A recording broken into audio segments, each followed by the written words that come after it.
2021:4-6 with adequate notice of this meeting being provided to the borough's two official newspapers and also published on the borough's website. Amy, will you call the roll, please? Yes, Councilman Barletta? Here. Councilman Benjamanga? Here. Councilman Diana? Here. Councilman McConville said he couldn't make it this evening. Councilman White? Here. Council President Russell? Here. Thank you. You want to take us through tonight's agenda? Yes, Mr. Mayor. Tonight we have 4 items on for executive session, 1 item regarding a personnel matter, and 3 items regarding potential litigation. We move on to July 15th minutes. There is a bond ordinance on second reading by title, which is a bond ordinance that appropriates $577,000. Ordinance on the first reading, which is an ordinance revising parking ordinances. There are 32 resolutions on for this evening, 11 items on for correspondence, payment bills totaling $1,163,557.64. We then have council reports and we conclude with public comments. And that's all I have this evening, Mr. Mayor. Thank you. Can I get a motion for executive session, please? So moved. Second. Motion by Councilman White, seconded by Council President Rosick. All in favor? Aye. Anyone opposed? Okay, we will have executive session for tonight.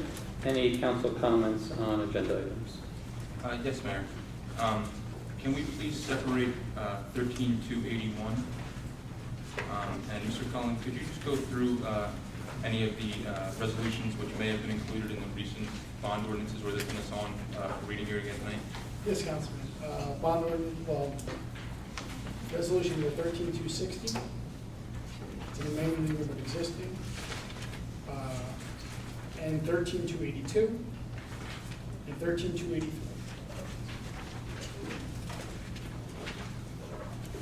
Can we separate those, please, Mayor? Sorry, what was the first one, Glenn? 13282 and 260. 260 and 280. 281. Actually, I'm sorry, 260 we can leave in, 281, 282, and 283. 283. Is that it, Mr. Cullen? Yes. Thank you. And also just 281. Yeah, you wanted 281. sir. Yeah, please. Thank you. You know, in change order for 273, which would have preceded it as well. No, but in 273 as well. That one, please, as well, Mayor. 273. Thank you.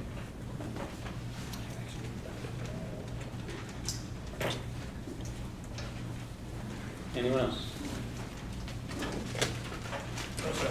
Nothing. Okay, at this point, I'll open it up for public comments.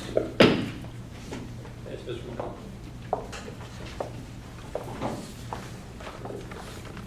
Good evening, Mayor, Council, Paul McCullen, Walnut Street. I have a question regarding Resolution 13273.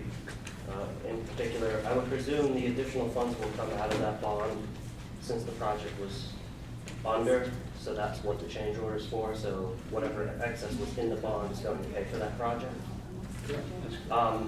My next comment then is ordinance, I think it was 1980, towards the beginning of the year, Sims Place was on there to be paved. Now Sims, yes, Call them, yes it was. It wasn't specified in the bond where it was being paved to, and the road's only about, not even a football field in length. So I was kind of surprised that it's on here this evening as a change order. Well, what's happened is when that road originally was brought forward, it was only going to lead to a certain point. And then after researching it at a resident's request, we decided to complete the whole road. Don't we think it's odd though when we put on a bond, at least for the general public, and you say we're going to pave X, Y, and Z? I would presume we would have paved from point A to point B on that road. Pretty sure it did say that in that ordinance, didn't it? No, it did not. The original ordinance?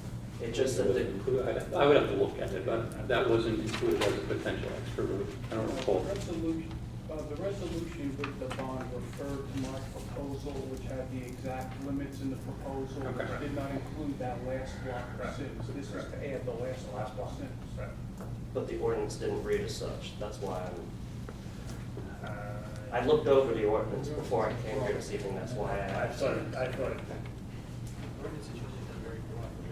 Oh, that's what I thought. I know we had put, and various roads for that reason, in case additional roads came up. Which I understand, but Right. my question is, you go and put something on, I would presume that when you guys do this and, you're saying that we plan on doing the entire length of this road, that's why I kind of find that surprising. And further, what I don't understand is Oakmore is going to be part of this, yet Oakmore is also on the bond for tonight. I mean, the ordinance itself is various roads. There's a section of Oakmore that actually isn't going to be done as a road. So, It's not the full length of Oakmore. It's Oakmore to Willow. It's from Sampson to Willow.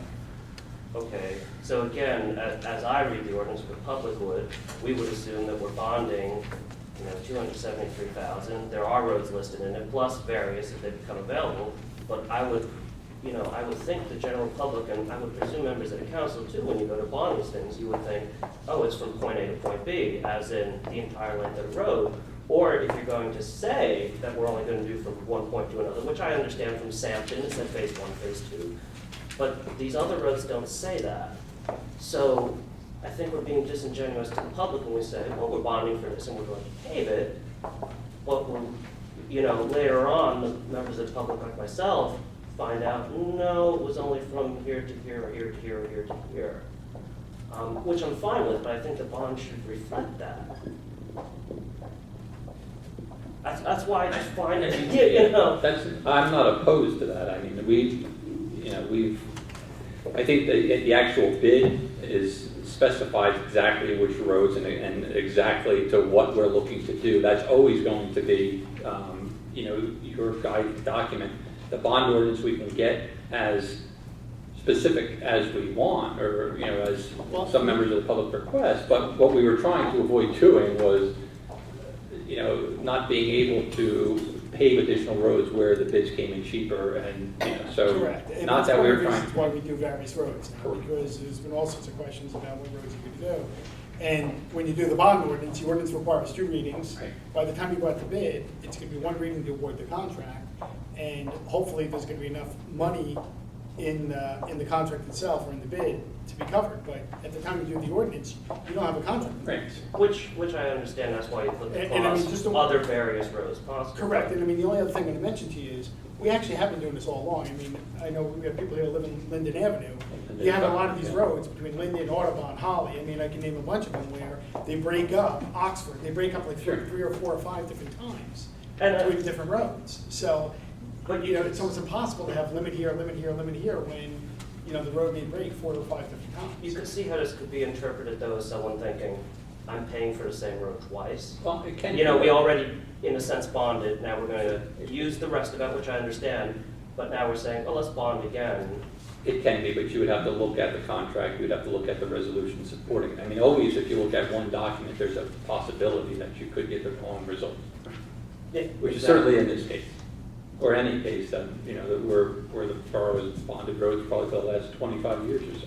No, and I've seen it in the past, it's just, to me, this is getting to be, over the years, I've seen it where, we say this, but then we come back 6 months later, it's like, well, there's a piece here, there's a piece there. I would just prefer, to be more open and transparent with the public, that if you say you're going to do a road in the bond, which I don't have a problem with, I agree with it, these are big projects, and they should be bonded for, just do the whole road at once, not, and we keep coming back to it, the change orders or other things. Well, again, there's been times in the past, even South Plainfield Avenue was one where that was over, I think, 2 years, right? So, I mean, I can't say that you're always going to pave the entire road, because there are going to be circumstances that differ. Don't we think it's odd though, Sims Place, a road that's not even. Yeah, I mean, this particular instance, yes, but I mean, what you're saying is, anytime you make changes in that bond ordinance that are going to specify with great detail exactly what you're going to do, you're taking away the flexibility that the council is looking for, and which I think makes sense. So I'm to understand then, Oak Manor, this resolution, and then the remainder of the bond ordinance then will completely pave all of Oakmore? No. No, it's only the first block. Actually, most of the roads that we. Oakmore's, No. Oakmore's from Oak Moore's Sampson. gonna be 2 blocks down. The first block is from Sampson to Willow, and then from Willow to the end. We're gonna be doing the first block, which is gonna be from Sampson to Willow. And that's, Actually, most of these ordinances, since we've been doing them in '08, since I've been doing them, the roads that we've done, actually hardly any of them do we do the whole road at one time. It's always a section of the road, because other than these short roads, these roads are very long, and we've been doing them over years. Or actually, we do the worst section, and then sometimes the next section isn't even, for several years it doesn't get done. well, yeah, I mean, we've seen that over the last years, like Kenyon, for instance, so I understand that. I just find it odd that something so small like Sims has to be phased. That's all, that when you bond for things like this. So Willow, so I understand in Oakmore, it's 39,000 for a block, and then the rest of the new bond for tonight will be paving the rest of it?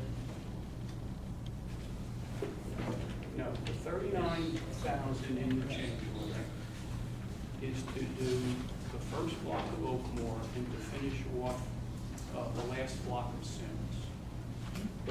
Yeah, but my question is the ordinance on for tonight, which includes wording for Oakmore, 1991, We're gonna attempt to do the second part of Oakmore, depending upon how the bids come in on Montrose. I mean, if Montrose comes in too high, then we won't be able to do it, and this is what we're trying to say, we're trying to list these things, because the complaint years ago was we weren't naming every one of these streets, and then when we ended up getting a good bid price and went to do a street, then everybody's screaming, well, I don't see that street exactly spelled out in the ordinance. So, I mean, we're trying to accommodate, So complaint on one end, then we have a complaint on the other end, so. We're trying to have flexibility in our decision-making and our spending in order to go and do things such as this.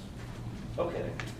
But I respectively would think, though, it would make more sense to do smaller roads such as these at once, the availabilities there rather than piecemeal.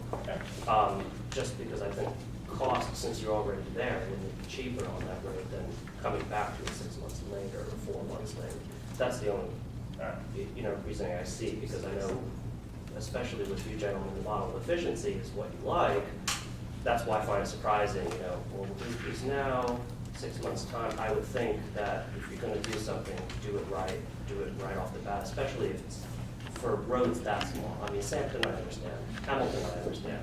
Things like, Franklin, I understand. Those are larger roads, but these small side roads that aren't that long, 10 to 1 or, I would think when I read those bonds that in good faith, it's, you did know, it was computated that that was the whole road. That's why I'm here, because I'm kind of surprised that you would say that, that's the way I read these.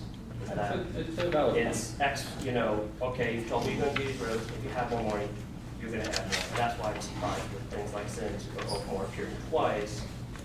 When I see the bond, I would think you're gonna do that, so. And I understand you get it the other way, as Mr. Cullen has said, so you can't please everyone. And I maybe if you guys could brainstorm on this and find, I think, a better way.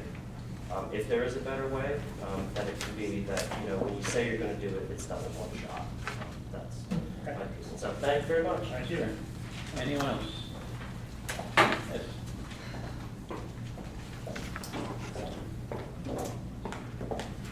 Good evening, everybody. Chrissy Udis, 434 Lucy Court. Not to rehash what Paul just said for a few minutes, but I do actually, I had the same question that he was actually going to ask. I was about to pull out all my files and start drawing lines. I was what binding ordinance match what resolution, and I think some of the confusion might have come out in the tax letter where it had said that like Sims Place is going to be paved, and all of a sudden you see it on again this evening. So I think, again, to Paul's point, just transparency, because it was a bit confusing, and I am somebody, I think, who has followed this and a little bit knowledgeable about how the process works. So, but my question is, first I want to actually say, what Richard Rotella, Resolution 280, that's just keeping contacts with the salary ordinance fund? No, he's fabulous. So. He is fabulous. And he started here with you when we had the summer interns. And Richard, there's not enough nice things I could say about him. There's not a department in the borough that he doesn't work in. He has complete trust with the police department, which isn't the easiest thing, and that in itself will tell you how valued he is within Great. the borough. Great, yeah, that's wonderful to see. Also, just a question on Resolution 282 in terms of the, I'm sorry, the engineering and construction fee not to exceed $49,500 for T&M. What kind of engineering are we looking to do here for that type of cost on Lawrence Road? It seems a bit excessive. Well, that's everything for the road, the field survey, the design work, and the site inspection work. The project, the rough estimate is, I don't even know if we have a rough estimate. We have the bond, I do have an estimate.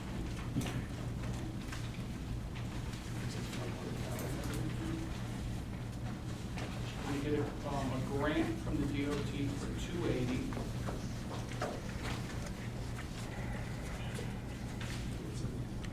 And, yeah, so it's gonna be about, a construction cost of 280. So it's almost $300,000. Okay, so then 50,000 just for the engineering of the road. Do you anticipate any changes to it, or just repaving it, or? We're gonna repave the road, we have to do ADA handicap ramps wherever they're needed. We're gonna fix the curb wherever it needs to be fixed, normal that we've been doing on all these roads. I know there's been some talk about bidding out engineering services in the past, so I was just wondering, after seeing that price, that might be an option in terms of the future. In terms of Resolution 260 with the bus lot, we're reducing the. Yeah, let me tell you what's going on. Okay. Originally, we were hoping that Mazer would be able to handle the entire project. Okay, And then going over to the hall, we wanted to be conservative here, and we just decided that, you know what, we're gonna have Mazer actually bid out the work, rather than saying, even though they're the LSRP, rather than saying it's a professional service, we felt it was safer to actually have the remediation actually bid separately. So once we did that, we then lowered the contract amount to them, and that money's gonna be allocated to the actual work that's gonna be done by whoever is the successful bidder. okay, So we were going back and forth at the time on what was the best way to handle it. okay, sounds good. And could you just explain to me Resolution 262, underground storage tanks at, over here at Borough Hall? What's this story? All right, these are the underground tanks that were out back for Mhm. diesel and for gas. They were, at some time ago, they were removed, but the decommission was not done underneath the state standards. So we've gotten letters, and I mean, these go back over 10 years. We've gotten letters from the state of what are outstanding issues with them, and we also have a few other sites in town that haven't been closed out properly, and there's a time frame. This actual is one of the ones with the earlier time frame that the remediation work, and we have to be so far along by May of next year. So we need to start doing the testing to get all this information in place now. Okay, thank you. Anyone else? Seeing none, we will close the public portion. At this point, I will ask for a motion to adjourn the agenda meeting. We are adjourned. Seeing no reason to delay, we'll go right to the public meeting. Again, this meeting has been advertised in accordance with the Open Public Meetings Act, NJSA 10:4-6, with adequate notice of this meeting being provided in the borough's 2 official newspapers and also published on the borough's website. Amy, will you call the roll once more? Yes, Councilman Barletta? Here. Councilman Benjamina? Here. Councilman Diana? Here. Councilman White? Here. And Council President Russell? Here. Thank you. Please join me in the Pledge of Allegiance and the invocation by Council President Rosen.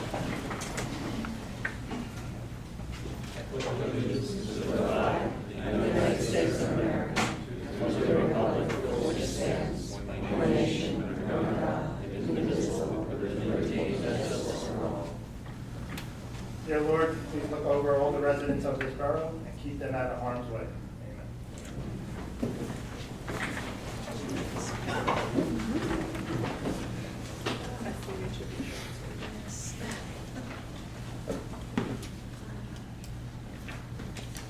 We have two proclamations for tonight.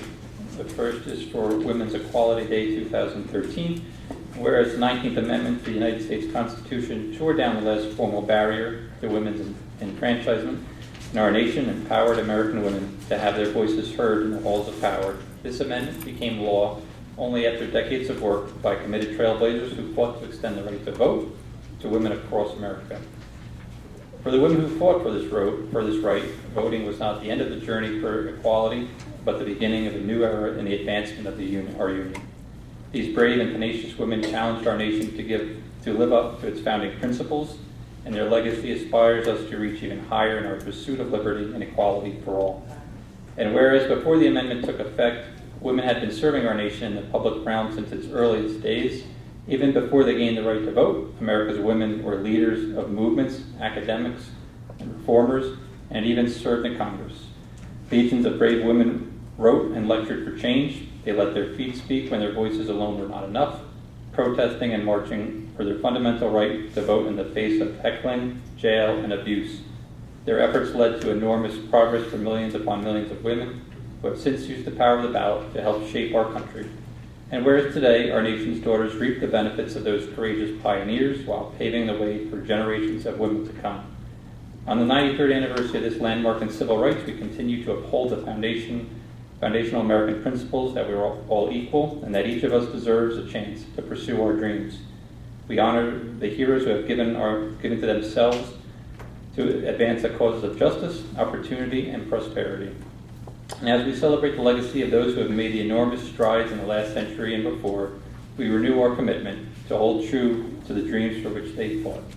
Now, therefore, I, Matthew P. Nesh, Mayor of the Borough of South Plainfield, do hereby proclaim August 26, 2013 as Women's Equality Day, and I call upon the people of the Borough of South Plainfield to celebrate the achievements of women and to recommit ourselves to the goal of gender equality in this country.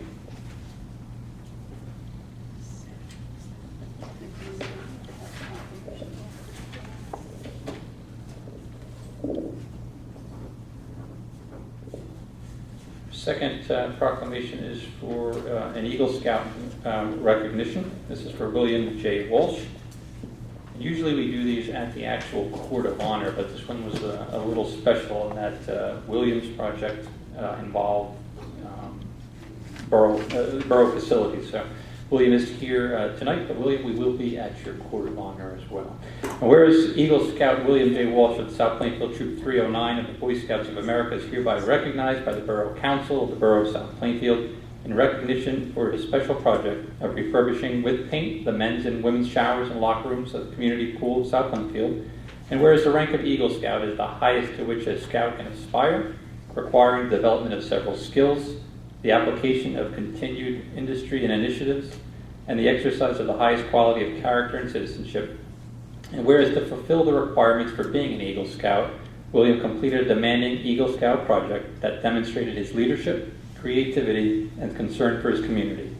Thus, William has distinguished himself by achieving his goal of painting the men's and women's showers and locker rooms at the community pool of South Plainfield, and whereas a result of his considerable accomplishments and exemplary dedication to excellence, William J. Walsh has brought honor and pride to his family, his community, and scouting.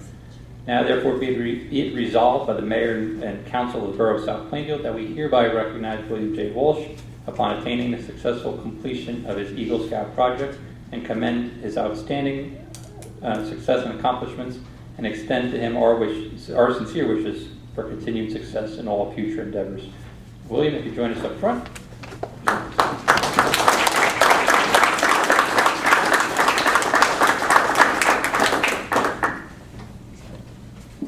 I see at least your father wants to take an early photo of your father.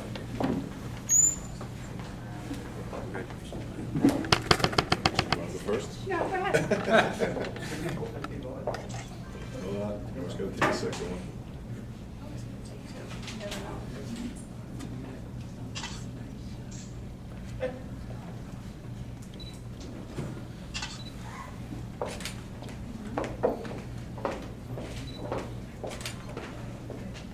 Floor is yours. William, want to say anything to these?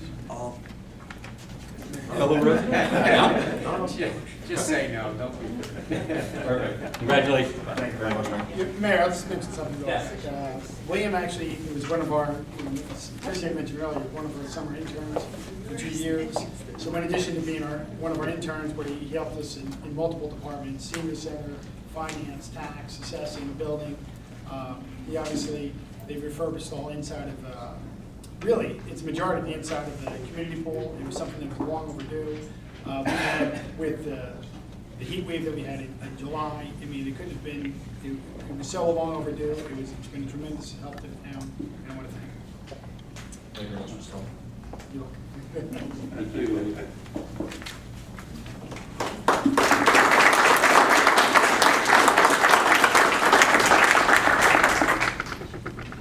Moving on, item number 6 is approval of the council minutes from July 15th, 2013, agenda, public and executive session. Can I get a motion? So moved. Second. Motion by Councilman Benjavanga, seconded by Councilman White. Amy, can you pull the roll? Councilman Barletta? Yes. Councilman Benjavanga? Yes. Councilman Diana? Yes. Councilman White? Yes. Council President Resnick? Yes. Passes 5-0. Thank you. At this point, we will open the meeting for public comment on agenda items only. Seeing none, we will close the public portion. Move on to adoption of ordinance 1991. Amy? Bond ordinance providing for various capital improvements in and by the Borough of South Plainfield in the County of Middlesex, New Jersey, appropriating $577,000 therefore, and authorizing the issuance of $273,250 bonds or notes of the borough to finance part of the cost thereof. Thank you. Can I get a motion for ordinance 1991? So moved. Second. A motion by Council President Resnick, seconded by Councilman Barletta. This is a final adoption. We will open it up for public comments on ordinance 1991. Seeing none, we will close the public portion. Council comments on ordinance 1991. Yes, Mayor. I think we've probably danced the dance on these bonds and ordinances quite a number of times already, and probably not necessary to rehash that again. I would just say, echoing what Mr. McCullen and Ms. Budis had to say, and I think in line with what this body has strived for in the past, and I'm sure would strive for, continue to strive for, is the open and honest government. And I'm sure that between Mr. Rizzo and Mr. Cullen and Mr. Miller, there will be some more clarity in those things going forward, and you, Mayor, of course. And that's all there. Thank you. Sure. Any other comments? I thought it was pretty clear myself, but that's just me. Everybody sees things a little bit differently, I think. We will strive to be perfectly clear, but we will remind council members and the public that you need to also look at supporting documents and contracts that go out. Certainly not just the bond ordinance, Right. but in the spirit of that, we will certainly look to make it as transparent as possible without hurting what the original intent of the council was in trying to make. There's some flexibility to allow last minute changes, additional rules. The only thing I'll suggest to Councilman Diana is if you're not sure the next time, reach out to someone or reach out to Len or Glenn, because sometimes when I get a little, I won't say confused, but not sure exactly what's going on, I call them to make sure I know before I come. Thank you. So, It wasn't necessarily so unclear for me, but I think it, those are two folks who certainly have been involved in the past and are good bellwethers for what would be and what probably would not be so clear. But I certainly appreciate your comments and the mayor's, and I certainly anticipate that you guys will do everything and anything that you can to make it more clear. Excellent. At this point, Amy, can you call the roll? Yes. Councilman Barletta? Yes. Councilman Benjavanga? yes. Councilman Diana? No. Councilman White? Yes. Council President Resnick? Yes. Passes 4-1. Thank you. For introduction, ordinance 1992. An ordinance revising parking ordinances. Pretty simple. Can I get a motion for ordinance 1992? So moved. Second. Councilman Benjavanga, seconded by Council President Resnick. Amy, can you call the roll, please? Councilman Barletta? Yes. Councilman Benjavanga? Yes. Councilman Diana? Yes. Councilman White? Yes. And Council President Resnick? Yes. Passes 5-0. Okay, on to resolutions. I know we're going to separate 281 to 283, and also including within that block of resolutions, Resolution 273. Are there any others that Actually, need to Mayor, be separated? can we separate 281 independent of those other ones, please? So 281 by itself, and 283 and 282, 283 and 273, please. And 278.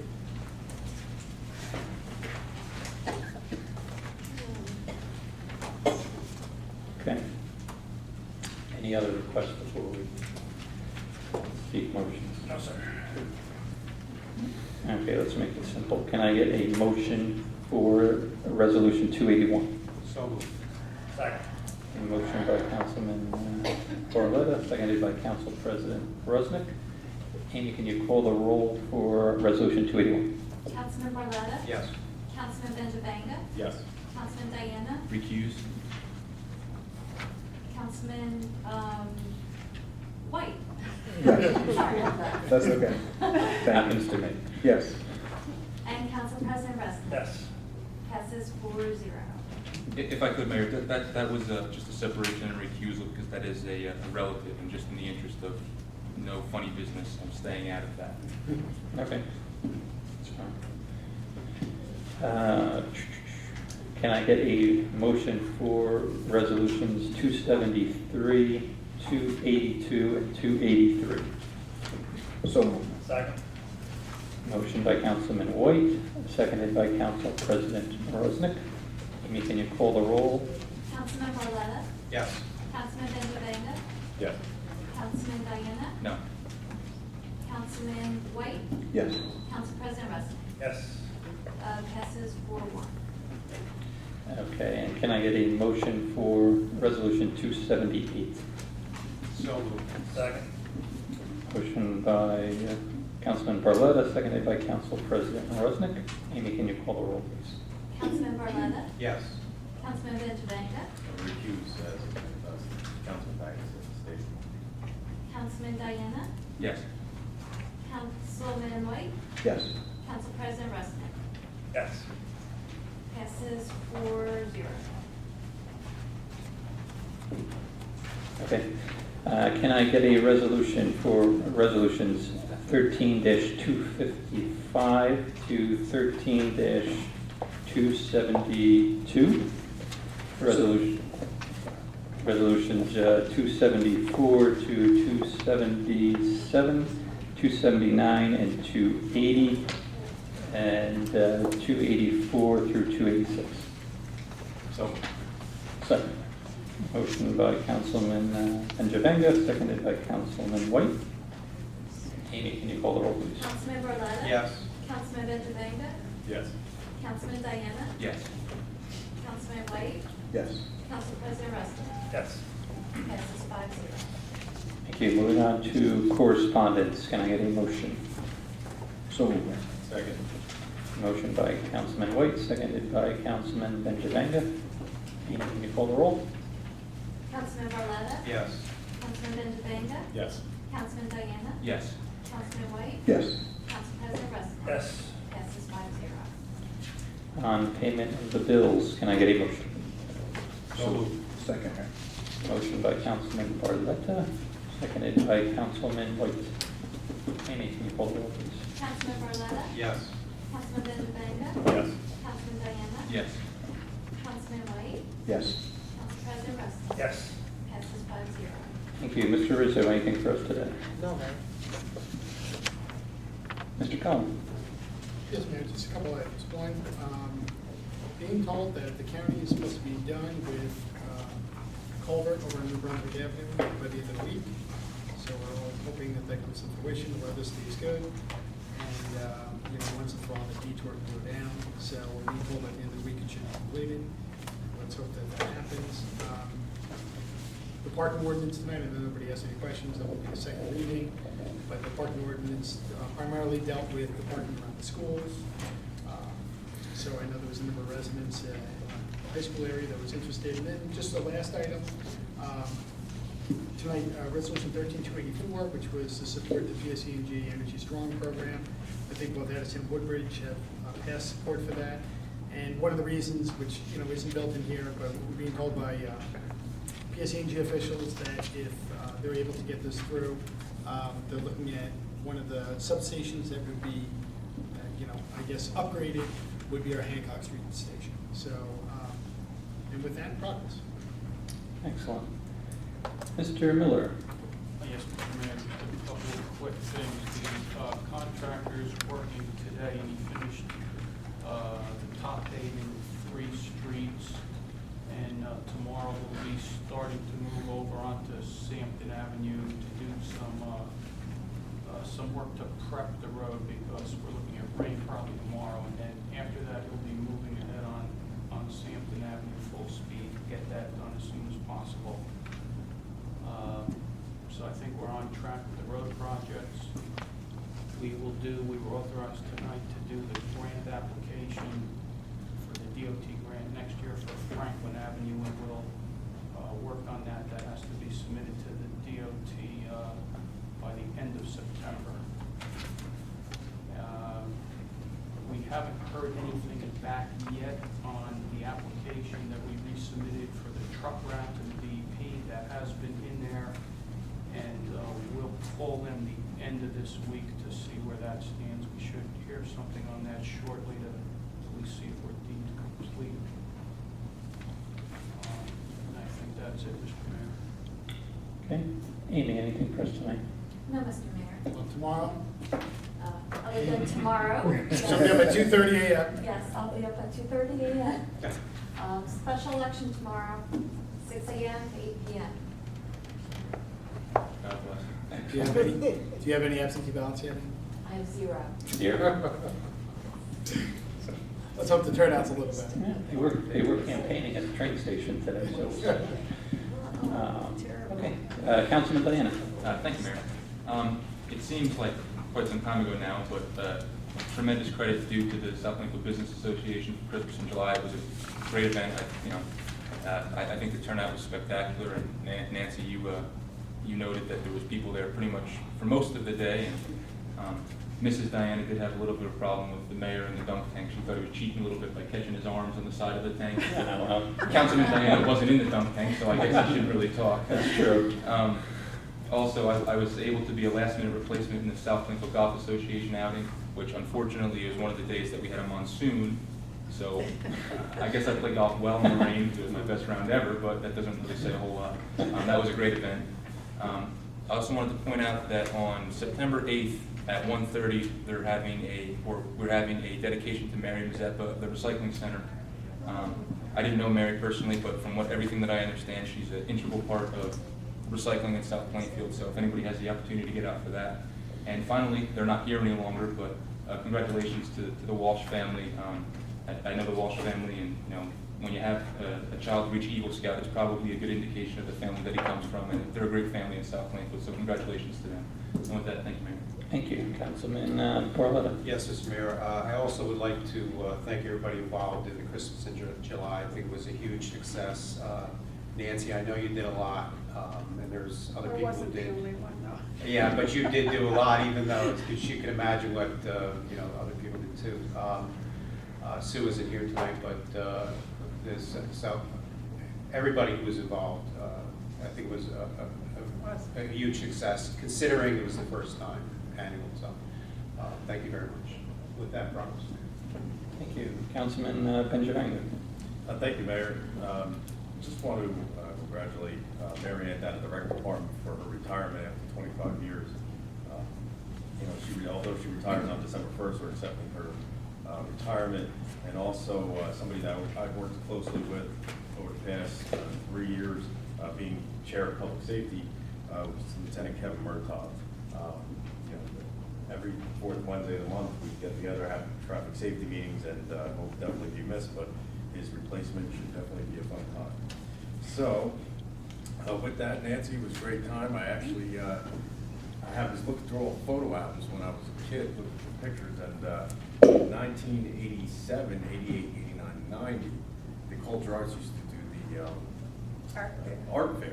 And I found a few pictures of myself and my cousin, Pat Garaji, was chair of Full Gerards, and although the clothes are different, and I was standing with the former Mayor Gallagher and everything, you know, there was a lot more people for the first time in that long, you know, and being Christmas in July. The fact that you did that so quickly was just, you know, outstanding. So I'll have to get you some of those pictures so that you can see them. Oh, yeah, I would have liked that, yeah. Yeah. Did you have to destroy the incriminating one with former Mayor Gallagher? I just cut it in half.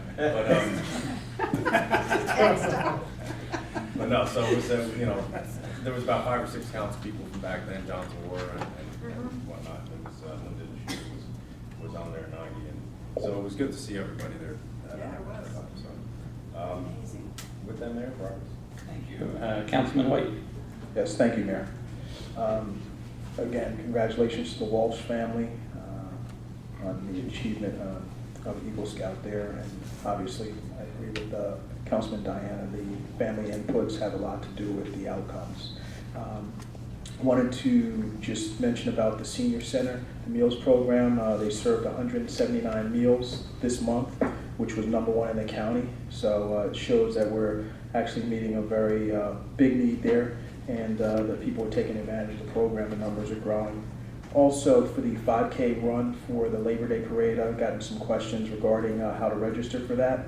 And you can register at www.vision2001.org to register for the parade. Wanted to just commend the Summer Drama Workshop team for their production of Guys and Dolls. My son and I did I don't know if you can really do a man time night at a musical, but we did, and he's 7, and he sat through it the whole time, got up the next day telling my wife all about it and everything. He really enjoyed himself. They did a great job. It was very entertaining.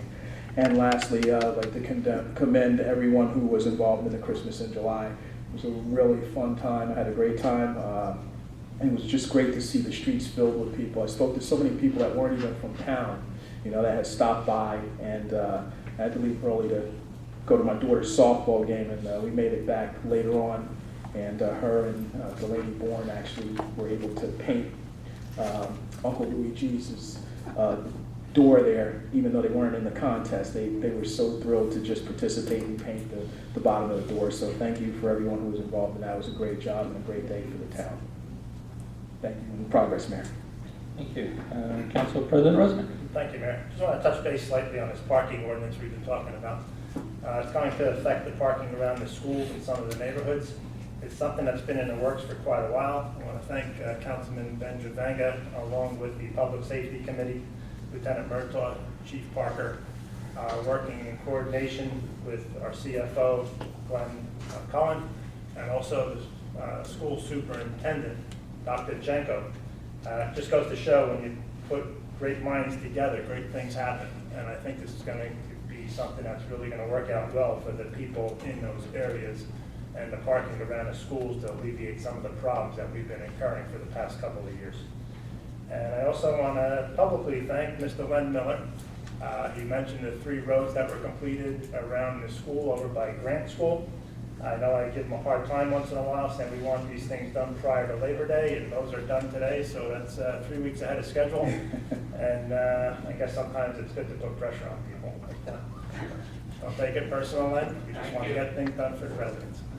And with the mention of Sampton is now started, I guess, today, and also tomorrow we'll be moving full steam. Hopefully we'll have that completed by Labor Day. And with that, progress. Len wasn't actually out there paving, though. I think I saw him. I was out there once. Oh, you remember? Okay. Glenn, I know we generally post these ordinances, but perhaps since we've got a significant number of changes in this parking ordinance and that school is going to start in 3 weeks or so, maybe we can get this in a more readable fashion and put it on the borough website and perhaps use Nixle. I do have it on the website. Okay. If we can have Ann send that out.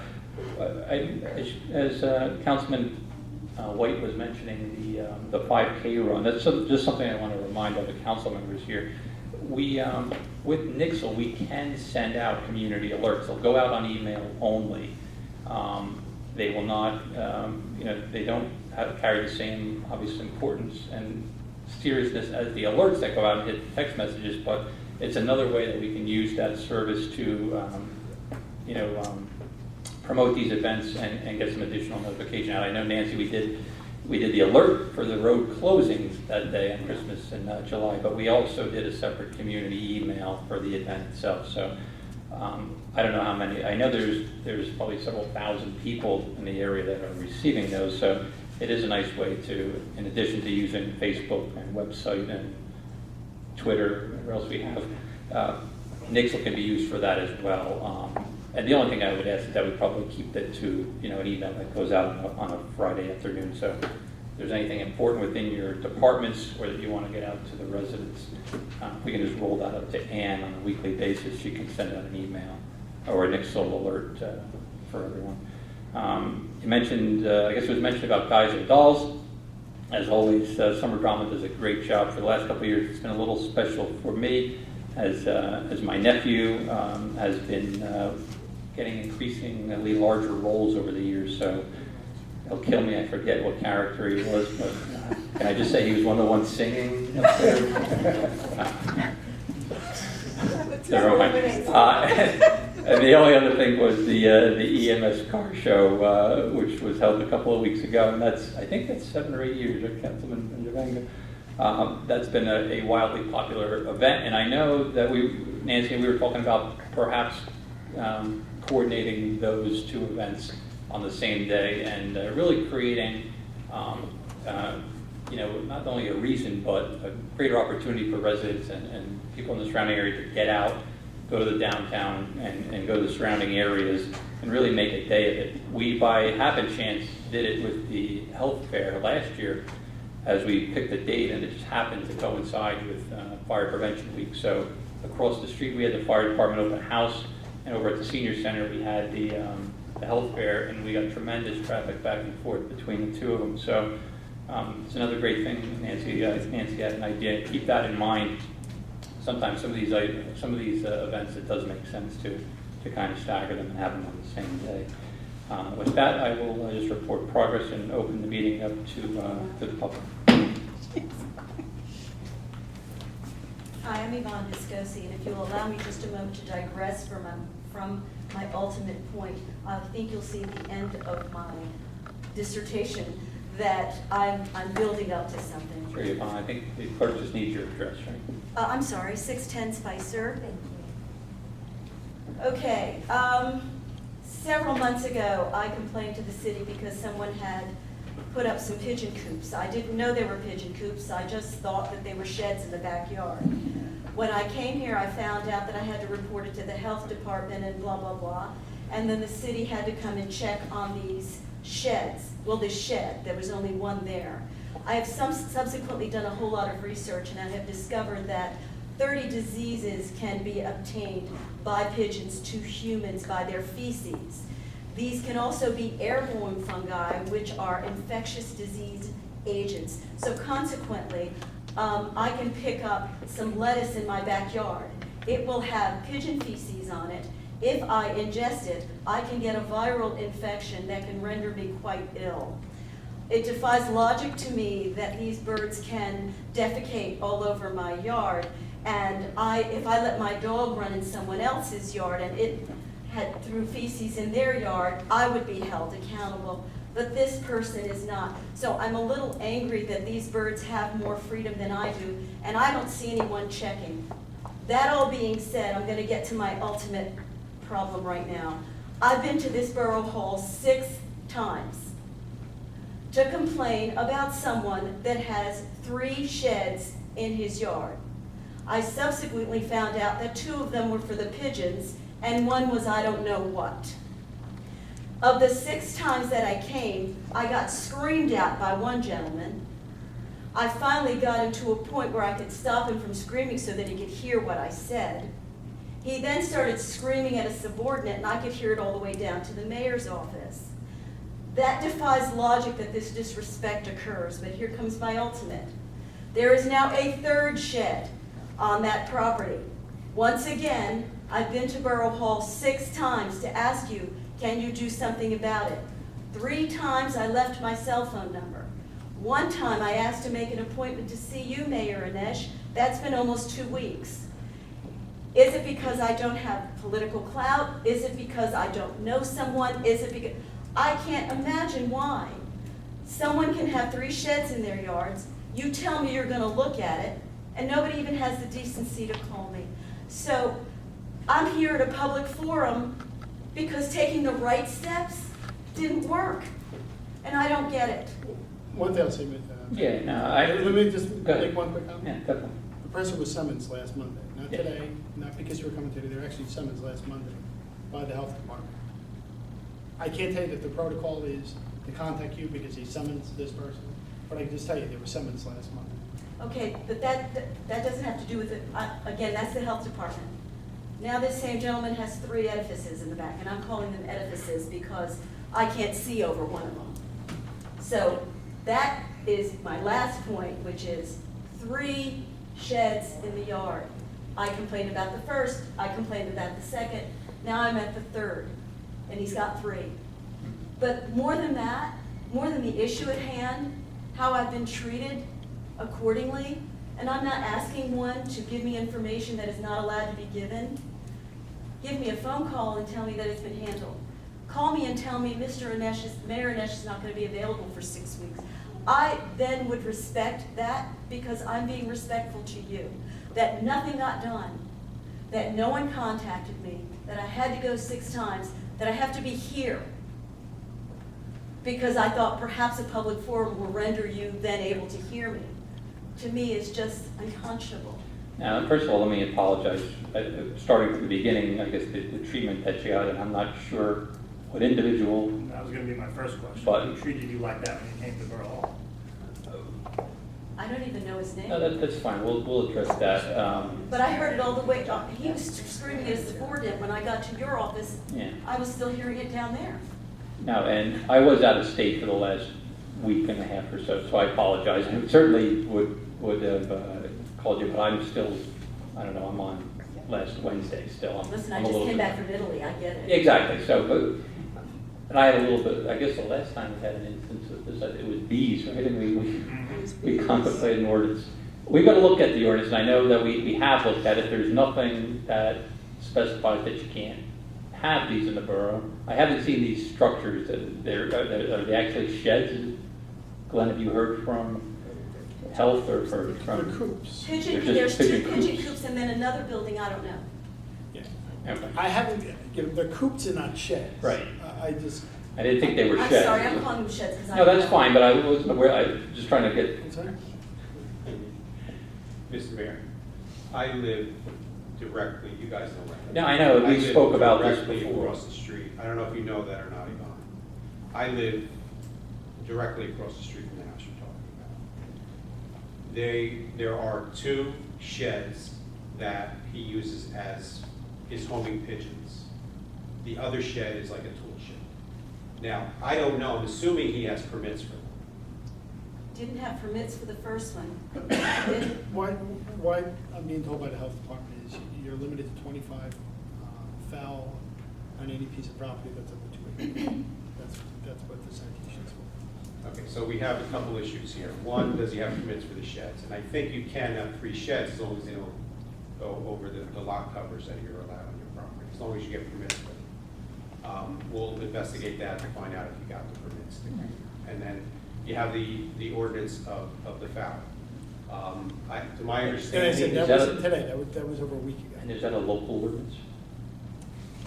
Or is it? would you- It may actually be the county. I suspect it's, whether it's county, whether it's state, I don't think it's local. Yeah, Yeah, I I want to can't say imagine. I want to say it's the county. Well, I mean, I'd like to know where I mean, when I did my investigation, I didn't just Google. I mean, I've all the work that's been done and the Harvard University to study, I did all that. I've got all my homework. Mhm. That human beings can get 30 diseases from the feces. That my garden is right up against the fence where those birds start to fly. I take the lettuce, and if I see any feces, I don't know whose it is. Right. If I see any now, I have to throw it away in my own garden. Aside from the fact that they go on my roof and I have to take my hose and get it down because I don't want the feces on my roof. So I'm really here, I really wasn't gonna get into the pigeon thing. I'm here because there are 3 sheds. I wanna know if that's legal or not. I never got a response, that's the next thing. And the final thing is, what can I do? Because I believe that, I'm scrubbing my porch because white stains are on there, and I worry. Well, And I just wondered if there's the next step, what can I do? it appears everything is probably legal, so he can have 3 sheds. He doesn't have permits, he can get them, he would have to go in front of the zoning board and have the zoning board. So if his issue. feces is on my lettuce and in my garden and on my deck and in my pool, Well, let me finish, and that's another, so you've got an ordinance or a law that, I guess either is a county ordinance or law that, Yeah, I mean, I'm saying county, that's what I believe. Yeah. I don't have it in front I of mean, me. we need to research that, but ultimately they are allowed by law, put it that way. Now, whether this council is going to take up that matter and outlaw them in the borough, whether they have the power or the ability to do so, we can certainly discuss with the council and with the attorney. But short of that,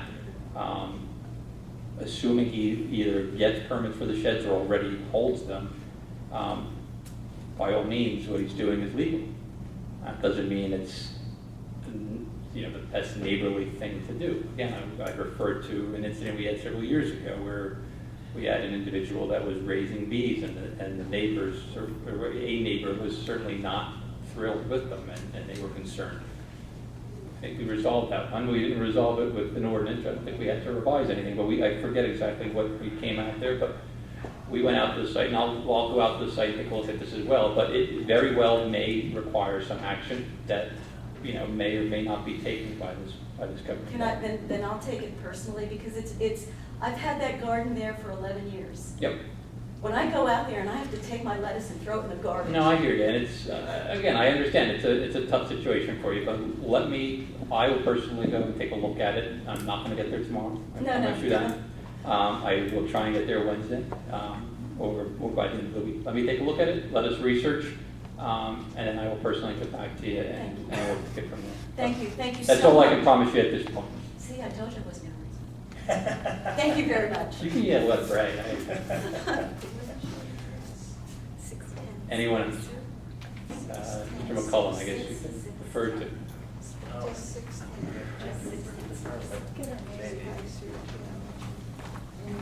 Paul McCollum, Walnut Street. Good evening again, Mayor Council. Yes. Be as brief as possible, which is a task for me to do. I'm glad after speaking with Mr. Cullen that the Brunswick Avenue is going to be done. That was a lot more than 5 weeks at first. Told 4 weeks. Yeah, 4 weeks, has now turned, I think, to 8, just as close to 8. I do have a complaint on the part of the county's handling of it. I think their detour was probably the worst thing I've ever seen in my life. And not only that, but the follow-up of making sure that their detour signs were properly maintained. They were not. Chestnut became New Brunswick Avenue for the last 7 weeks. I know the ones that were at the front of Walnut Street at Clinton were destroyed, never replaced, and have been left there. I know the ones on Chestnut were destroyed and left to the side of the road, which leads me to the next question of why didn't we take any proactive stance on the part of our traffic safety to make sure these signs were out there, improved, or not? Because, I mean, yes, it's a county project, but I don't know about the signs, but I did speak with the chief, and he did step up patrols on the area, because we did get a couple of complaints regarding that early on. I did notice the patrols Yeah. stepped up. I do think that, there's going to be more county projects like this soon Sure. enough. I think we've got to be a little bit harder on them. I think Definitely. this really seems like this was, no common sense was used on the part of the county. Yeah. And it was just, I think it's been a disaster over there. So enjoy walking the 7th as soon as you start walking it for this election cycle. I'm sure it's going to be fun over there. My next question about the Cornell Delaire site. I know some folks that live along Lakeview made the comment to me during the winter months that EPA came through and did air quality tests. The results were that they have PCBs and other VOCs in their air. And I've also noticed now that soil is being excavated around Our Lady Czestochowa, which is probably like the 3rd or 4th site off of the main, I would presume, for contaminants. have they been in contact with your office, or are they just doing their own thing? Because to me, this, We have, I mean, after last year's meeting where they went over, it strikes me as odder and odder. Now we're doing air quality tests of residents' homes.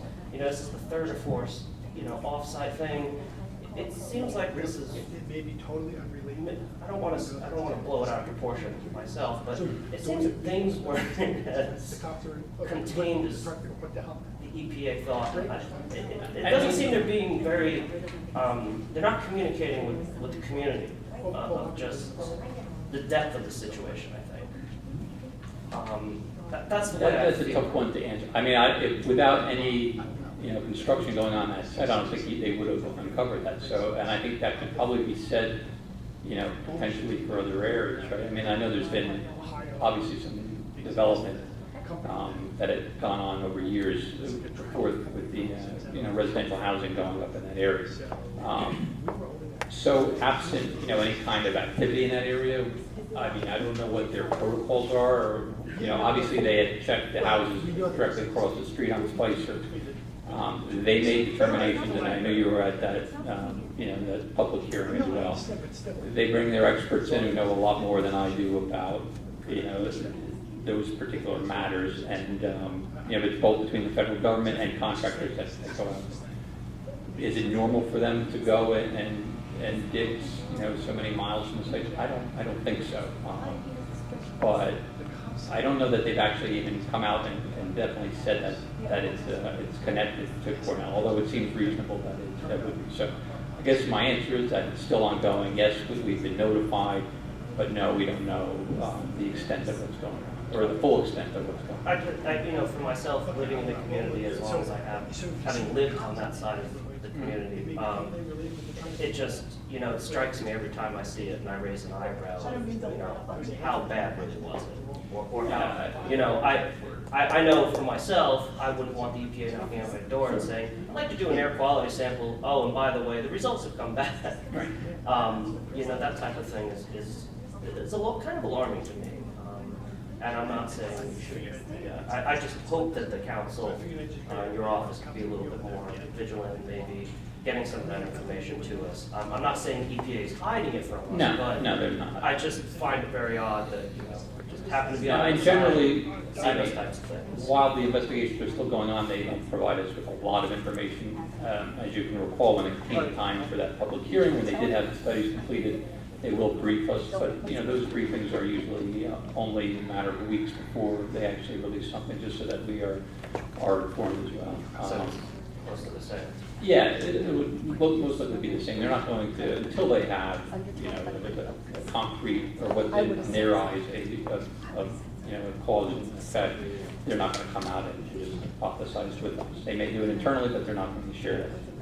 Another thing, I know last year we bought that nice new lining machine for doing lines. I was wondering, are we going to try to do some of these crosswalks around the schools I'm sure they'll be done prior. within the next 2 weeks? I'm sure they'll be done prior to the school. Yeah, I was kind of looking around and thinking nothing's been touched during the summer. I was wondering if there is anything that's going to be done before. Well, school. we did Katy Lane, that was in need of repair. I don't know if you've noticed that, but right in front of the community pool in the POW, That one, that was pretty much that one. invisible. There's a lot though in that Franklin School area, in the old, not Geary Drive, but those homes along Central. Just to answer your question, Mr. Caparelli assures me they will be done prior to the school. Wonderful. Yeah, that's obviously the reason why we purchased that machine. Yeah, so.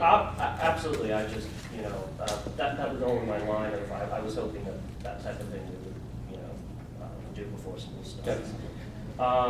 Nice to see Franklin Avenue maybe next year to be redone.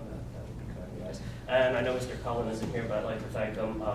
I've been trying to get PSC&G to replace all of the streetlights on Walnut Street that have been out since the hurricane. And once the county decided to make it a detour, that was like a great death trap in the evening. And one text message, and it was done the next day. We have a pretty good relationship with PSC&G, so. I wish the rest of us could have that relationship. I hear you. You write down the poll number, you fill it all out, and The relationship only lasts a limited period. so Not much longer, huh? Fair enough. Get as many in as we can, huh? See. I was also wondering, I just been going back and forth about your now, liquid assets, any more, any less? Under litigation. Again for next month, Oh, boy. back to the court. Yay! I mean, this is something we knew was going to go on. We Oh, didn't no, think this was going to be resolved fairly quickly, but I don't know, maybe like through zoning, magically become something else, but I just think it's not right for the community. no. And anything what I think we can do. I think everybody up here agrees with you. It's out of place. After all these years, I think it's time that something like that has got to go, by any means possible. And just to let you know, because I know how much you love seeing me, you won't have to worry about it for a while, because I'll be taking evening courses in a master's program since the last time. Enjoy the election cycle. Mr. Councilman Benjavanga, did I really have to get a piece already? It's still August. You know, I'm enjoying my time working in my garden, and I got one already, man. I'll continue to entertain you for. Thanks. For a while. Thanks. You know, I didn't get anything for the Senate primary, but you're already out. So it's going to be a fun. It'll be a fun 3 months. It'll be. Can I? And if you need to put a sign up for the right price, Walnut Street, you know, you let me know. And you know. It's both free. Oh, it's free. Ah, come on. Oh, how about for 6 pack? We can talk about this. Okay, we'll talk about it later. So anyway, enjoy the season. Enjoy the classes, and you're welcome anytime. So thank you. Have a good evening. Good luck to you. Yay! Anyone else? I just. Yeah. Oh, I'm sorry. Go ahead.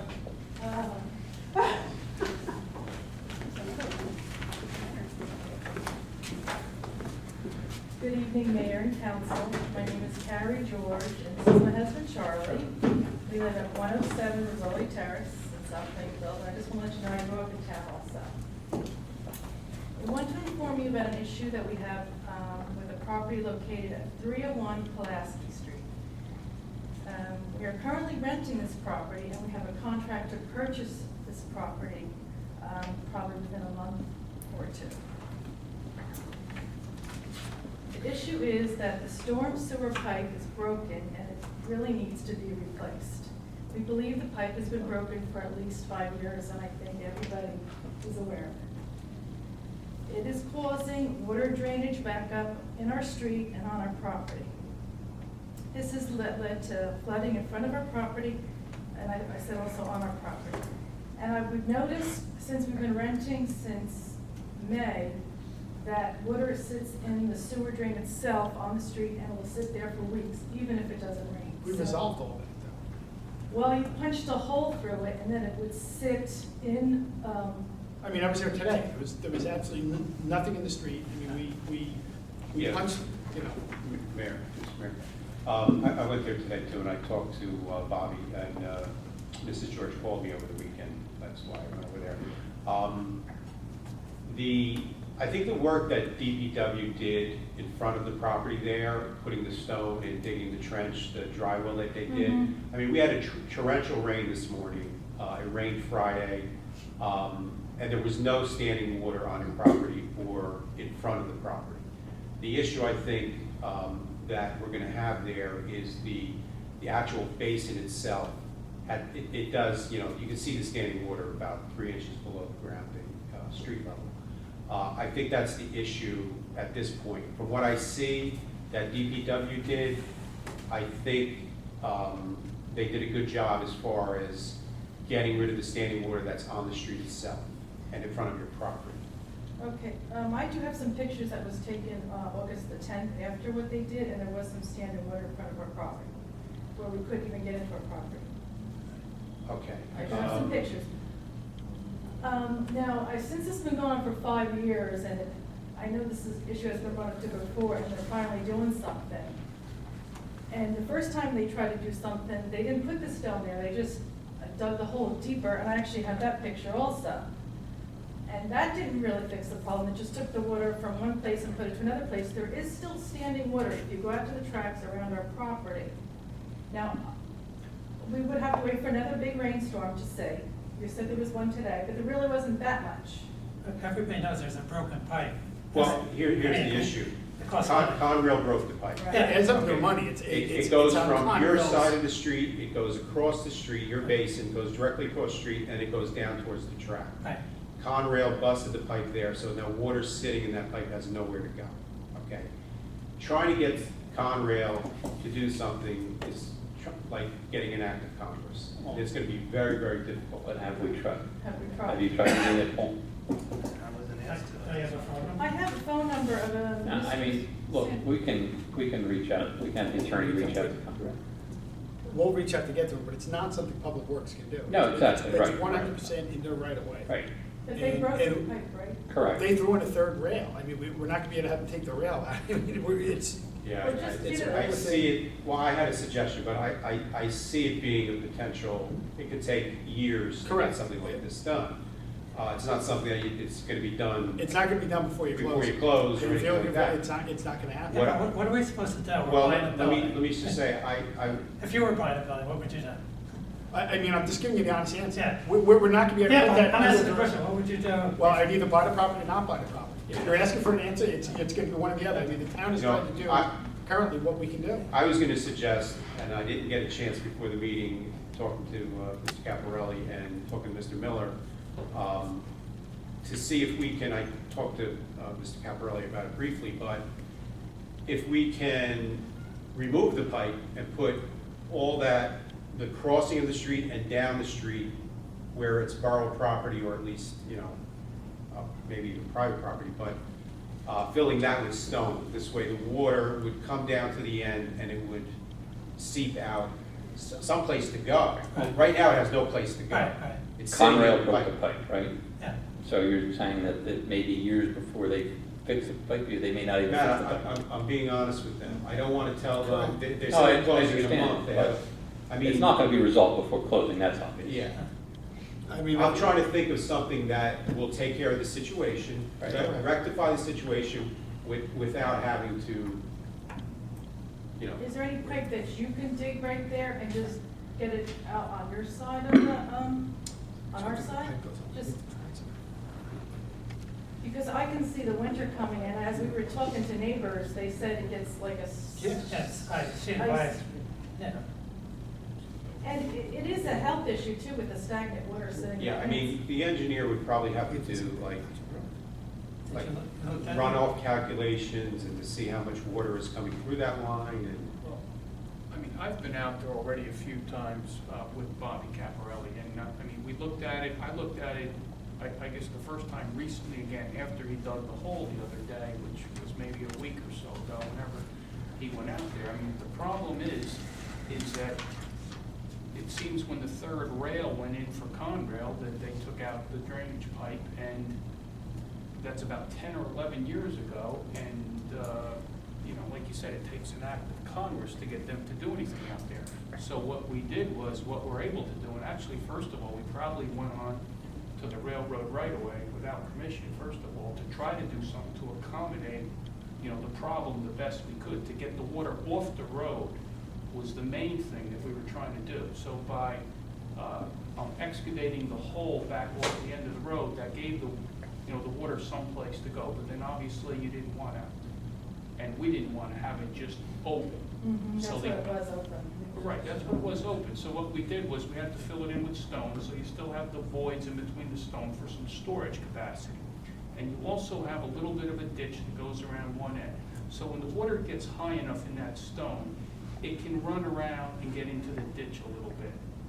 There's really no answer to this other than getting a pipe under the railroad tracks back out to the brook, which, we're gonna have our truck bypass road built before that happens, I think.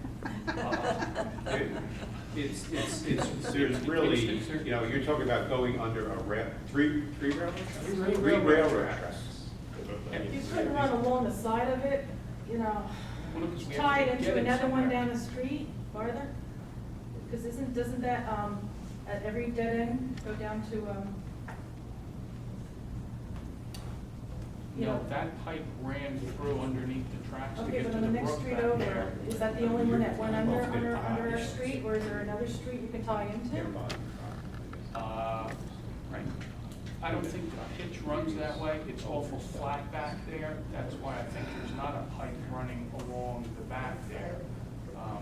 You know, so what we did was we got the water off the road the best we could. And I mean, we have had a lot of rain. It's muddy, it's actually worse now, it's muddy. It's muddy. It's muddy where? It was muddy in front of our, the building after this last rainstorm, after what they did, because it was backed up more. Now, when we went to the zone meeting trying to rent this place, and we were so interested in the curb appeal. Yeah. It's a disgrace. They wanted us to beautify it. We're trying to beautify it, and we have the cleanest trucks in South Plainfield. Every time we go through these puddles of water, I mean, there was no water out there today, and we had an awful lot of rain. This morning rained heavy for about a half hour. So, I mean, you know, you're gonna have to realize too, first of all, when we get heavy thunderstorms, I mean, this was the next understand day. it, but I can And I tell you. checked out all the drains, and this was our place. Just show it to everybody, and see, that was the next day. If we have heavy thunderstorms, though, we can go to 100 roads in town. Yeah, but we toured everything out, and I thought we were in a flood zone, and we're not. No, our insurance guy looks at that, he says, are we in a flood zone? So I gotta pay extra insurance because. You're in a flood zone not because of that pipe. You're in a flood zone because of the Bound Brook that runs back. First they said we're not in a We're not in flood. the flood zone, they said. Is that considered flood zone? That looks like a flood zone to me. I mean, this road out here, if the inlets get blocked up. But we went down the street, and ours was the only one that was filled like that, so that's not right to me. Right? Well, Does there's that many seem- inlets in town that overflow. The town is flat. Yeah, but you did the work, that was the next day. And that doesn't seem right to me. Well, it's, because there's limited capacity there. It's gonna take some time for it to drain down. And all the other drains were okay. Guys, it just seems reasonable that if Conrail broke the pipe and caused this problem, we should at least start with them to try and rectify it. Now, whether they build or rebuild this pipe, which seems unlikely, I don't care, as long as they fix somehow, with some other method, the problem that we have there. I think we gotta start there. In the meantime, DPW can look at it, but I mean, if we've got an engineer and DPW that's saying that pretty much they've done all that they can do out there, I don't know what else we're gonna be able to do. Do you see that? That's the next I step. do. And all the other drains were okay. Excuse me, has this been broken 10 years ago? That's what appears to be the case. And I guess Is this the first time they really actually did anything? I've never heard of this problem in the last year. I can tell you right now, we have a similar problem right now on McCutcheon Road.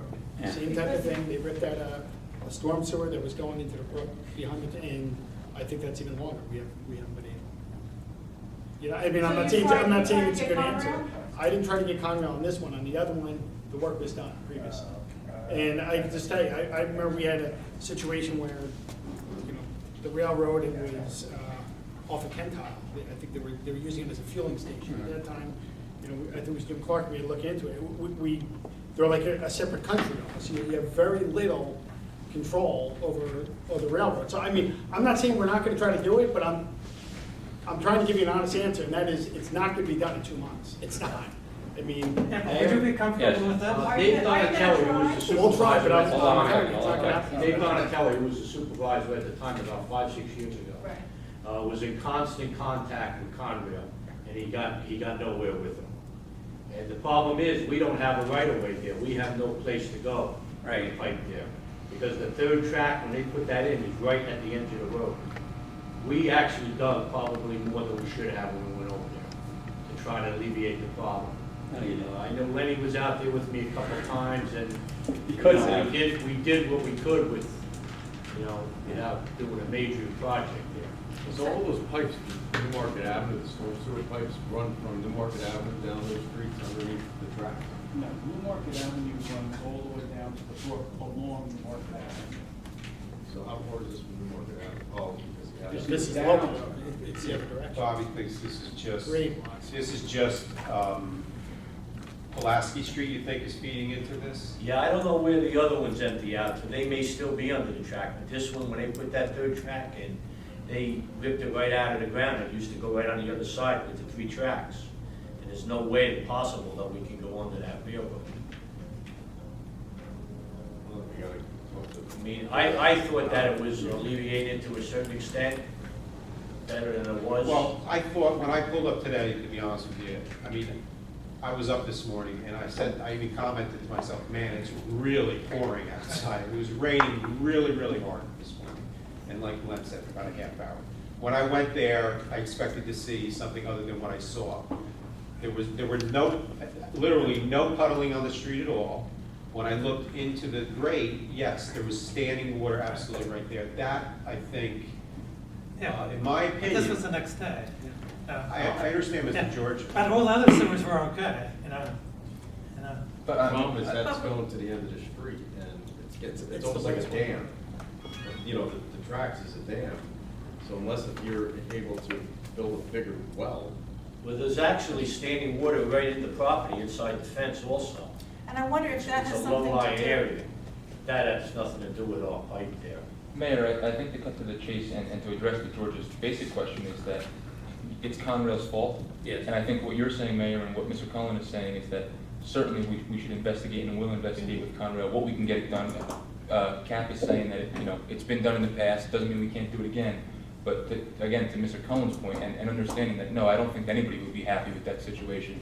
Unfortunately, it is what it is, and Mr. Cullen put it appropriately bluntly, I think, that the only recourse we have at this point is to tell you that it's not going to be fixed before the time that you're going to close on the property, and I think that's unfortunate, and I'm sorry for that. But the only option that we have right now is, if it were any of us, perhaps we would say not to buy the property. But we will certainly, the mayor and Mr. Cullen will certainly do everything we can. We'll use our engineering and DPW department and our legal counsel to do whatever we can, but we just can't honestly promise that you're gonna see that. We couldn't even give you, who knows if it'll be resolved. We'll put additional effort. I mean, I'm just gonna say, we've tried to do what we can do. It's not like capping them, they excavated that, to put stone in it, they've done, That was just 2 visits, an hour and an hour maybe. We had, we did what we could in that area. But it was like an hour and an hour. Maybe we didn't do a good enough job, but I mean, I know, but- Another problem over there too, we don't have access along the railroad track because they have switching machines there Right. to switch the tracks, and we can't actually get in there with a machine any further than what we did. No, you guys Right, got in and there, I you're the think they only. went above and beyond because of the fact that they're encroaching on Conrail's property, and, you open up the borough to all kinds of potential. Well, that's why I'm Problems. saying that we reach out to Conrail and say, listen, they obviously caused this issue. Unfortunately, again, it's an issue that happened 10 years ago before any of us were here that we're gonna deal with now. But we'll reach out to them and maybe they have some other method that they can do. They're obviously probably not going to reconnect that pipe, but maybe it's their property, maybe they can figure out something else. But our hesitation is to tell you that the situation is gonna get better, because we can't honestly tell you that. But we will reach out to them and our superintendent of public works can tell you that there's obviously been a history going on with this issue. So, we obviously cannot promise that anything's going to happen, but we will try and rectify it. You'll try to rectify it, and you'll get back to me, or get Yeah, back we'll to get us? back to Do I you. come to the next meeting, do I get on the agenda? No, you can certainly come to the next meeting, you can come to every meeting. But we will get back to you. I can tell you, how these lawyers are, they drag things out. So, no offense, Paul. But even if Paul sends a letter tomorrow, we don't know. how long it's gonna be before Conrail gets back to us. They may not even, they may They may ignore not his answer letter. Paul, and sometimes he's gonna have to. He could send them 10 letters, and they could ignore every letter. So the most important thing is that there's an update on that. At least we'll try. We will update you as to We what can we've try. done and whether or not a response has been received and what kind of response we are receiving. But other than that, we can't. So you're gonna maybe see if you can dig a bigger hole, and because. Well, I'm not saying Well, that. I'm saying we've I heard from our as- superintendent. As I stated at the beginning of the conversation, I was going to talk to the engineer to see what can be done with the existing pipe that's on borough property. And I don't know, that's a discussion that we're going to have. And I will get back to you regarding that. Now, the sanitary sewer is there right too at the end of the street. See, we're talking about the storm sewer. Right, I didn't see the Because sanitary. it's covered, someone. Yeah, there's a sanitary sewer manhole there. Okay, can that be unearthed? Or? Yeah, the reason we covered it because it was cocked and we didn't want anybody to hit it. So we're talking about putting a guardrail up Yeah, there it's also. just cap, they don't have a barrier there. All right, You have the so barriers, the barricades there right now? The funny thing okay, is. so Bobby, you'll Conrail's- address that issue? Yes. Okay, they'll address that. The Conrail would just drive their truck and just go right over, and that's how they used to use how to get onto the tracks. Well, probably Not they anymore. can, that's probably an access for them, I would imagine. Well, not since they did. They don't go in that way. They don't get go in on that way? tracks. They did, well, a lot of trucks did, regular trucks. I'm not aware of They that. would drive 30 No, miles an hour. Yeah, I don't know The what point they is, did yet. you know, I don't mean to sound like not concerned or sympathetic to your situation, but from what I've heard, and not only this situation, other dealings that people have had with Conrail, they just are like an animal all to themselves. We all saw what they did in the borough with closing the tracks while there Right. were roads. I mean, there's just not a whole lot that you can do with Conrail. I mean, they are almost a sovereign entity in the United States, as unfortunate as that is. Yeah, and I didn't, you know, when I said it takes an act of Congress, only because of past history that I've heard about and, you know, dealt with, that they are very difficult to deal with. Well, maybe if we're putting this guardrail up and they're trying to get their trucks back there, maybe they'll then complain to Get us saying, we somebody's need to get our attention. trucks back there, we'll say, well, then fix the pipe. Mr. Sandoro is the track supervisor from Newark to Branchburg. I spoke with him one, he said he didn't even know anything about it, he was gonna look into it. Do you need his phone number? or- Guardrail itself. Yeah, Track supervisor. Okay. And maybe if we contact them, maybe they'll be out next, I don't know, Yeah, who knows? but in past experience. But we will contact them. I guess so. Thank you, have a good evening. You're welcome. We have their information. I don't have a card on me, but I'll just keep it. I don't know, we'll get you. I'll write it down. Okay.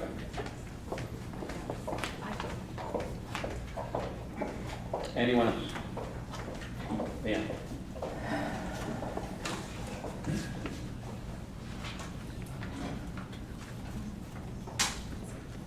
2309 Saline Avenue.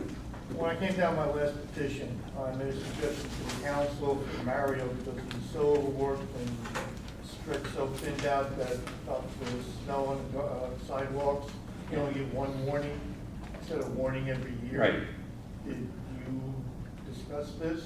I think we have, but he's doing not only with just the. It was also for the lawns. Correct, yeah, Yes. it was last week I spoke with Mario, so that is his intent. So I think we are changing that to the way that they do the warning, so it's not just gonna be. But it's a waste of time. It is, no, I agree with you, you're right. It's a waste But of especially with snow, I mean. Yeah. Or less. Even the lawns too. Right, lawns you at least have more of a chance of repeat offenses, but for the most part, we don't get too many storms, so. Thank you. Hopefully we don't anyway, we don't need any more. But yes, it is something we're looking All right, the other problem I have on my street, I have an abandoned home. Mario at. stays. An unpainted one? Pardon me? Abandoned. Oh, abandoned. Mario is aware of it. He usually takes about 6 months because it takes that long for the bank to be somebody out there to cut it. But the problem is when these contractors come out, they don't care what they do to your property. I've been talking to Mario, I've talked to the police department, and the police department says it's code enforcement. Code enforcement says it's police department. And I've had the police out there at different occasions. They come in the afternoon, cut, people come home. My property's trash. And the police state says, we have to be here. I said, well, I got a film on it showing what they did, and the police said, we don't care. What can be done? Well, I mean, I believe we're using 3 landscaping companies. Well, Newscape cut this property because of Mario. They did a beautiful job. Okay. But now the bank has it again, and their contractors are trashing the street, blowing the driveway, clippings into the street. So it's not our guys that are going out there? No, it's not the township at all. But what can be done if the police department says, we have to be here when it happens, and these people are in and out in 10 minutes, and they know what they can get away with, and they do. Yeah, that's a good one. We need to speak I had Andy speak with the chief, because I don't know. I mean, they should be, if there's evidence that somebody was out there, obviously a landscape company was out there, just as if somebody was cleaning snow and threw it into the street, we should be able to reasonably make a judgment It's that not it was. just this one house, there's been other contractors in the neighborhood. Right. Where every time I call the police, I get the same answer, we have to be here when it happens. Okay, well, let me talk to the Do you chief. know the name of the Yeah, you company? know the name of the company that was. I don't want you to Okay, say, I right don't now, want you to who's say taking it. care of it, I'll have to give you the phone, I don't have it on me. Yeah, you don't need to say it here and now, but if you know the name, that might be helpful. Five Brothers is taking care of it. Okay. I don't care. I know you don't care, but the part about you don't need to say it now, no, you don't need to say it now. But obviously you already have, but Yeah. that But probably I is have been in helpful. touch with them, and what I said to them, they have sent their people back out to clean it up. Right. But it's taken over 2 months of repeat of trashing other people's property.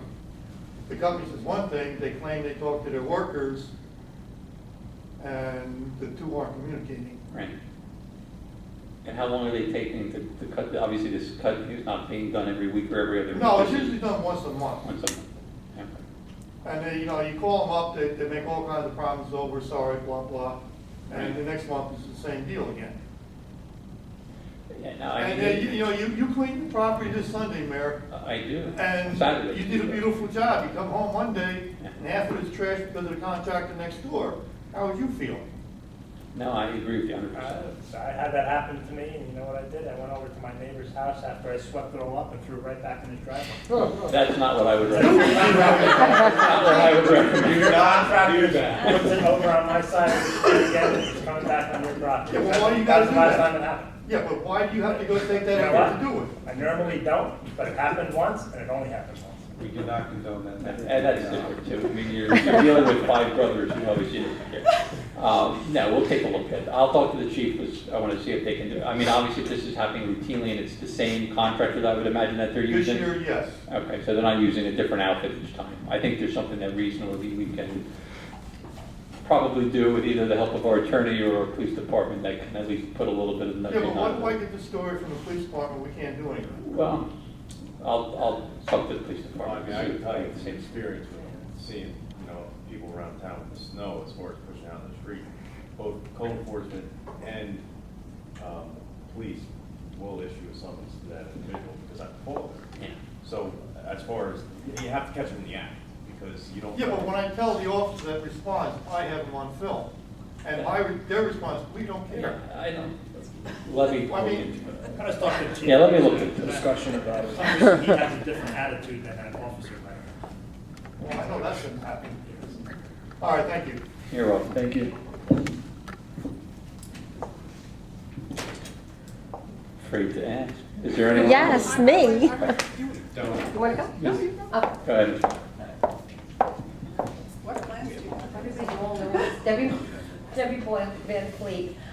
Just to refresh everybody's memory, 3 years ago, Council President Ray Rusnak, Councilman Ben Javenga, Glenn Cullen, myself, Bob Jones, when he was a board member, met as a shared service team, and the borough did the line striping around every school in every fire lane. It would have cost us $11,000. Instead, it cost only $7,000. The paint's very expensive, so it's been kept up. So I understand that they're gonna redo the schools again, but it's not like we let it go. No, the schools in other areas, I mean, it does Yeah. fade and stuff. Yeah. Right, but again, it's expensive paint. Sure. Also, October 7th, we're gonna have our Taste of South Plainfield. We're doing it on a Monday night this time. We're gonna start at 7, so Mayor and Council and Glenn and can come and attend at least for an hour before your council meeting. And October 19th, we're gonna have our Mayor's Wellness Committee, which will coincide with the Fire Department open house. It'll be at the Senior Center, and we had over 300 people last year, and I think it'll be even bigger and better, so. That's what we're aiming for. Thanks. Thank you, David. Nancy. I'm just gonna say thank you again, because you keep thanking me, but really, there was a big committee that worked on this, and I would say Jill Ryan was the motor. She's just if you ever need anybody for a volunteer, get that girl, she can do it all. 42 vendors, hello, you know? It was amazing. And thank you for all that got done. Next year, we hope that we'll have, be a little bit more planned, and we'll have an hour for each of you, or however it works out. Yeah, or a half hour, we'll work that out. I'm having a meeting on Thursday, an after meeting. And we're hopefully going to have some good suggestions. If you have any thoughts, what you'd like to do.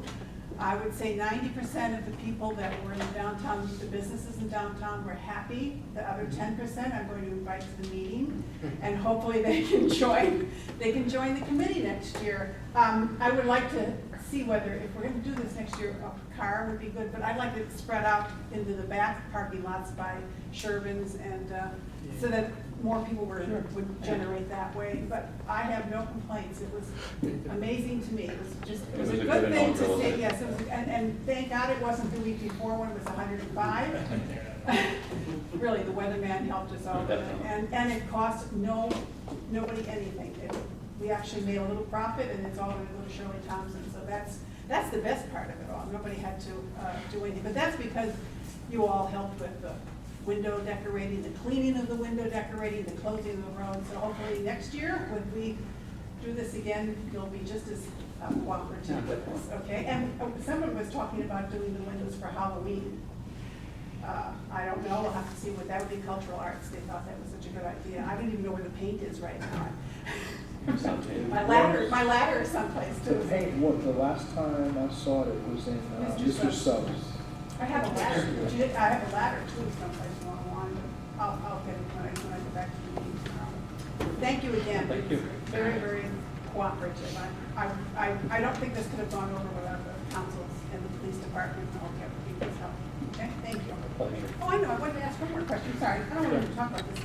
A few years ago, I went and took a picture on Park Avenue, the bridge on Park Avenue and going to Denison, getting some kind of grant money. Yes. We're going to do this bridge, you know.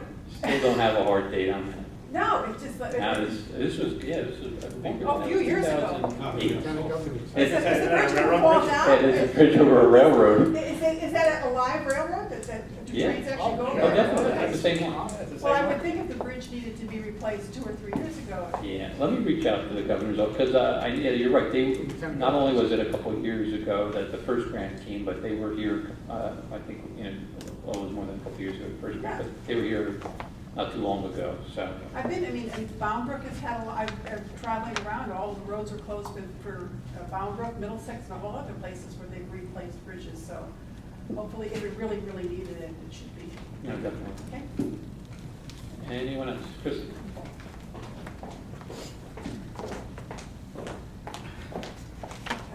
It is 434 Lucy Court. To Nancy's point, I think the bridge was always going to be done at a later date. I think there was actually a lot of discussion about that. We had some disagreements, but I think the grant was awarded, but the work was never going to be done right away. And also, I just wanted to just ask a quick question about the bond ordinance. What exactly is in the bond ordinance that you passed this evening? Primarily Montrose Avenue.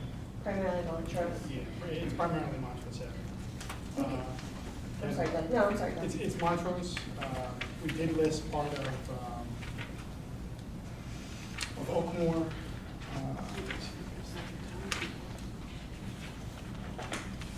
I don't want to It was make any Oakmore and assumptions Boyd. based on our No, it was improvements to Montrose, Oak Tree Avenue, Oakmore Avenue, Loden, and Boyd, and then again, other various roads.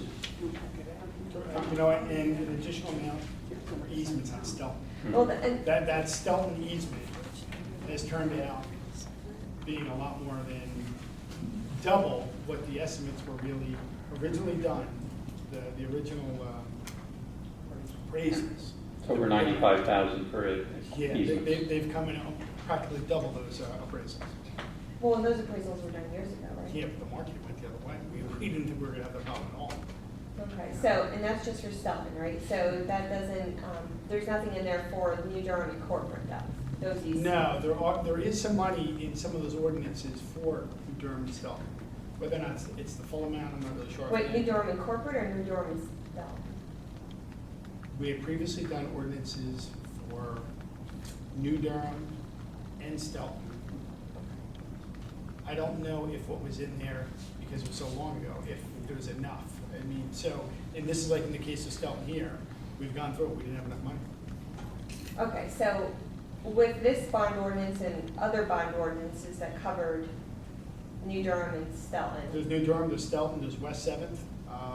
Well, I'm on this side, go, Okay, I'm now we're staying on, we're on that side. Stay on one side. So do we have enough money now to make those easements, to do the road work that's necessary? You do on Stelton, Okay, where it meets New Durham. I'm not sure if I don't think there's enough for corporate in New Durham. okay.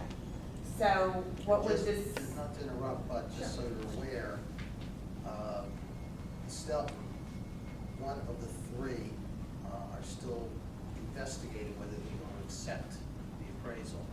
It may end up having to litigate, and there could be more money down the road. And then in terms of the plan though for New Durham and corporate, that was to put traffic light there, correct? Yes. Correct. And what are the plans on moving that forward? Like in terms of easements, appraisals, what needs to be done there? I need to do the easements. I need to get the easements from the owners. Okay. And, exactly. And then obviously, once we get the prices, we'll end up funding. Okay, so any timeframe? Fully Our focus independent. right now on the Stelton, where Pizza Hut is, and then that should be resolved one way or the other within the next month. Okay. And then move on to New Durham.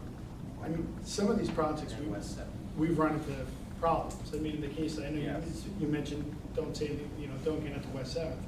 In the case of West Seventh, we have to relocate that raceway sign, which what we're hearing is. This is a problem that I had, I did it when I represented Edison, and I've seen this before. You don't have a choice when you enter into these deals with the county. And the county says, we'll take care of the plans, and we'll take care of the construction, you take care of the taking. Well, then they formulate a plan that makes it very expensive for the taking. And when you go back to them and say, can we do a different plan so that it's not as onerous on the taking, they first ignore you, and then they say, nope, that's the plan. And it just ends up in our laps, and it becomes much more expensive to deal with. I've tried dealing with the county. These projects are back to 03, 04. Yeah, Well, yeah, and that's they've why I'm gone for a asking. long time. And I'm really asking because there's the approval to move Restaurant Depot onto New Durham Avenue. And, for Just the- like Woodland Avenue. it's really busy over there and, so I'm just curious because making a little bit of light of our discussion before when we were talking about bond ordinances and what's in there and what's not. I mean, that is one of the things that's in there and that's quite important. Stop. Yeah, to the traffic in that neck of the woods, over there, so that was, that's helpful to know. Thanks, for the update. In terms of Restaurant Depot though, did we give them any tax breaks or anything like that? What did we do? Like, What did we do? yes. We met with them, they were looking at the site. The board, essentially, really, the planning board was very accommodating. But there was no incentive, personally, they wanted to stay in South Plainfield, they truly did. They liked the area, they got through the location that they were in, so it was easy on our part. This was an incident where they were really looking to vacate the area. They did find the building, and again, we really didn't have to twist their arms. They're looking at improving the site. Len can tell you that it's going to be a vast improvement to what's there today. They were willing to meet the Piscataway residents' concerns that came through the South Plainfield Planning Board meeting. But there was really nothing that that we had to do. We didn't have to give them tax breaks. We didn't have to give anything to the borough away. We were just very accommodating to what they were looking to do, which again was honestly improving the site that they have, that they're buying. They're going to be landowners in the borough now, so they're not leasing space where they're currently now. And how about halls? They're expanding? Yeah, Same thing. They had an approval back in 2009 from the planning board for 140,000 square foot, so they just reduced it to 104,000. But again, same thing, no tax breaks or anything like that. Because your letter indicated that, you had to entice them to stay, and that, I know there's been discussion from years past that these companies, at least Halls, wanted to leave. you know, the truck route would Well, almost Halls is still- incentivize them. So I'm glad to see Yeah. that that didn't come through and that, you know. Halls is still not happy about the, the truck situation, the route, but they do see that the borough is working toward their point of view in talking to the James Brothers is that the borough is doing everything that they possibly can. We do have an application in front of the DEP, so, I mean, I think they get it. They understand that, we cannot, grant the approval ourselves, but we do have an application in, and we're not dragging, our feet through, some other kind of government program. We have an application in, and we're waiting on DEP to act. And then, sit through traffic safety with both of these applications. Traffic safety obviously goes and looks at all the plans to see if there's adequate parking. Both of the facilities, they answered all the questions beforehand, so we were able to, Lieutenant Murtaugh was able to say, Restaurant Depot has 100 more parking spaces than they really need. They're going to stage their trucks over here. Some things they weren't happy with, but at least they communicated in a timely fashion instead of having to wait. And there was times where, time was of the essence, especially for Restaurant Depot. Yeah. Where, another 2-3 weeks, that deal might have gone to Staten Island.